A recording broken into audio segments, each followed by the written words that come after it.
कर भला तो हो भला। इस पाठ में यह बताया गया है कि हमें अपने पड़ोसियों के साथ मधुर संबंध बनाकर रखना चाहिए, क्योंकि संकट के समय में पड़ोसी ही एक दूसरे के काम आते हैं। यदि मिलकर कोई कार्य किया जाए तो वह अवश्य ही सिद्ध होता है। नदी के किनारे एक घना वृक्ष था। उस पर बहुत सारे पक्षी अपने अपने घोंसलों में अपने बच्चों के साथ रहते थे।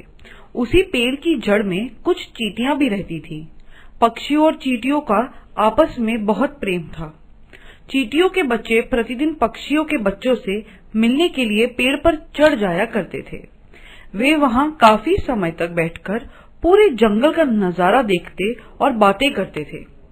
एक दिन शाम को चींटी का एक बच्चा जब पेड़ से उतरने लगा तो अचानक उसका पैर फिसला और वह नदी में गिर गया। यह देखकर चींटियों ने शोर मचाया।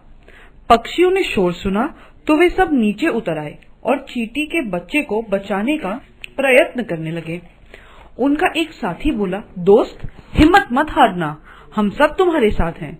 जैसे जैसे चींटी का बच्चा आगे की ओर बहता जा रहा था, वैसे वैसे कुछ पक्षी भी उसी के साथ साथ नदी के ऊपर उड़ते चले जा रहे थे।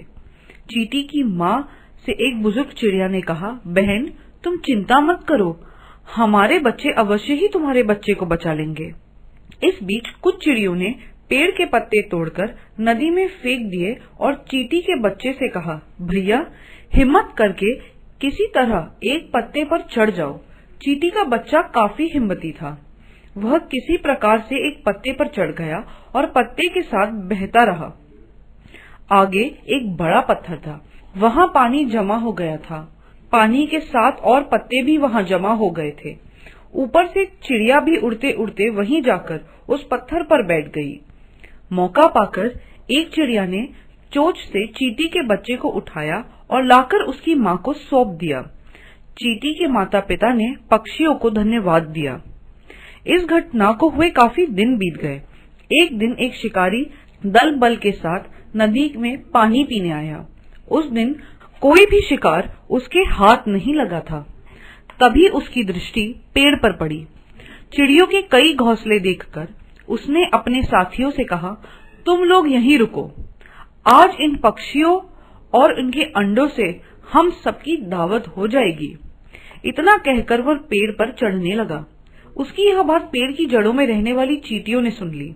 उन्होंने आपस में निर्णय किया कि वह उनके मित्रों पर संकट आने वाला है, अतः उनकी रक्षा करनी चाहिए। वे सब अपने बिलों से निकली और पेड़ पर चढ़ते हुए शिकारी पर हमला बोल दिया। शिकारी घबराकर जल्दी से नीचे उतरा और अपने आसपास चींटियों की भारी फौज देखकर वहां से भाग निकला। उस दिन से कोई शिकारी उस पेड़ की ओर नहीं गया। इस तरह चींटियों ने पक्षियों द्वारा किए गए उपकार का बदला चुकाया और अपने पड़ोसी धर्म का पालन भी किया। तो बच्चों, आपने देखा कि किस प्रकार आपसी सहयोग और सूझबूझ से चिड़ियों तथा चींटियों ने एक दूसरे की मदद की। इसी प्रकार किसी भी मुसीबत का सामना साथ मिलकर किया जा सकता है।